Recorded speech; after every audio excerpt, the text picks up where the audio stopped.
Donald Trump has a strange obsession with windmills. If you have a windmill anywhere near your house, congratulations. Your house just went down 75% in value.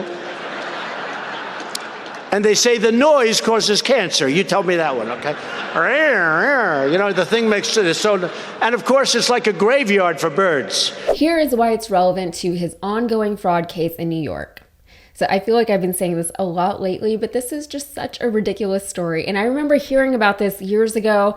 I'll tell you more about that later. But here's the story. Trump has his campaign rallies that he loves to do, even when he's not really campaigning. But those really kicked off back in 2015. That was the year he announced that he was going to be entering the 2016 presidential race. And before that time, he was really just known for his business/entertainment persona.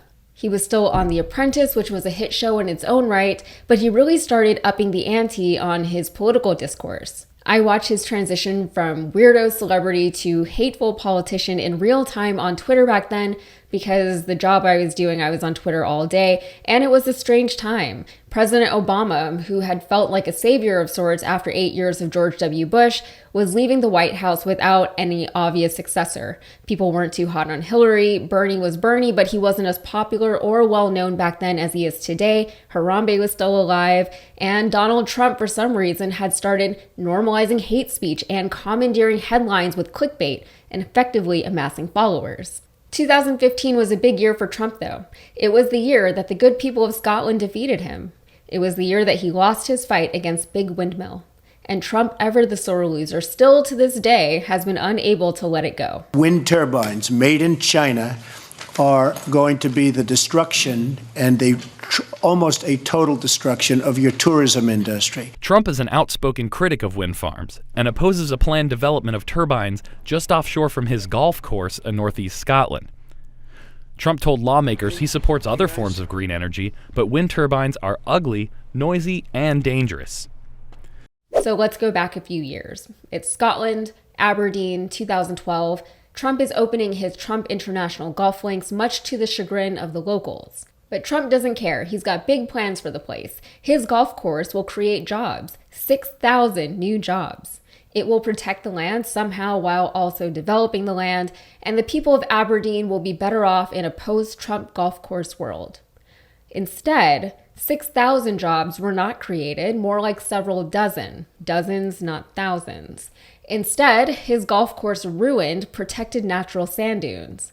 And instead, he tried to bully a man into moving off of the land that Trump wanted for his golf course. And then, his workers broke a pipe that connected nearby homes to their water source. As a direct result, a 92-year-old woman, Molly Forbes, had sludge pouring from her faucets. When Trump refused to fix the pipe that he broke, this 92-year-old woman had to fetch water from a nearby stream in a wheelbarrow for the next 4 years. Forbes said in an interview, quote, "He promises the world. It never happens. Never trust Trump. I pity America if he's president." Meanwhile, there was a petition to ban him from the UK.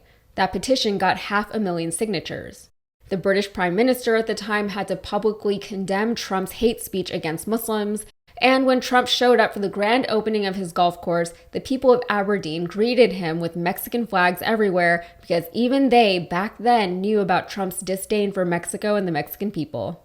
And then Trump decided to pick a fight with a nearby wind farm. The windmills that he keeps referring to are actually wind turbines, but he said that they were obstructing the beachside views from his golf course. He wanted them gone. Never mind the fact that they were actually serving a purpose. Never mind the fact that they were sustainably providing power to homes and businesses. He thought they were ugly. So in 2011, he filed a formal complaint against the government of Scotland. When his complaint went unacknowledged, he filed a lawsuit in 2013 where he vowed to, quote, spend whatever monies are necessary to get rid of these wind turbines. This case went all the way up to the UK Supreme Court, where in 2015 it was finally defeated. And Trump has never been the same. From that point on, windmills would be a recurring topic of conversation at his rallies, despite the fact that his rally attendees don't really seem to have strong opinions on windmills, let alone strong negative opinions.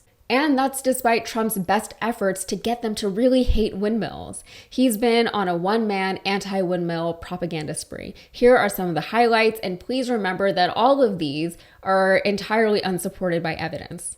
He said that they cause cancer because the hum from the windmills causes mutations in human cells. He said having a windmill nearby lowers your property value by up to 75%.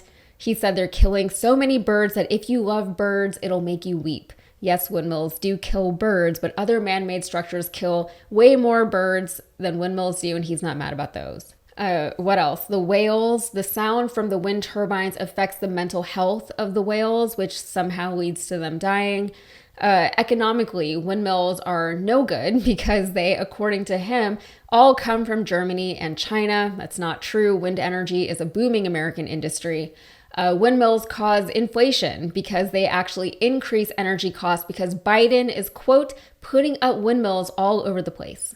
And finally, green energy, specifically windmills, are helping Putin win his war in Ukraine, and I can't explain that one. So what does this have to do with the fraud case in New York? Well, that case pertains to Trump allegedly falsely inflating the value of his properties in order to reap the tax benefits. His deposition from when he sued the government of Scotland came up in the New York trial. In the deposition, he said, quote, in Scotland and in large places in Europe and also in the United States, they're foolishly putting up wind turbines all over the place. I happen to be, in my own way, a very good environmentalist, and I think, it's bad for the environment. They put a wind turbine right on top of a hole. It was crazy. It was a great course. He used this as an excuse for why he overvalued his property in Aberdeen. According to him, he had valued the property at twice as much as it was actually worth as a form of protest against the wind farm. And this is such a funny story to me because I think it was always fairly well known that Trump had some kind of beef with Scotland. But back in my previous life, when I had a 9-to-5 job, must have been around 2015, I was working with this Scottish girl, and I just remember her going on about how much not just she, but all of Scotland hates Donald Trump and how horribly he treated this one old lady. And it all came back to his obsession with windmills. So interesting to see this story come back around. That's it for me. If you got anything out of this, please like the video, subscribe to the channel, and check out my podcast, Modern Context. Thanks.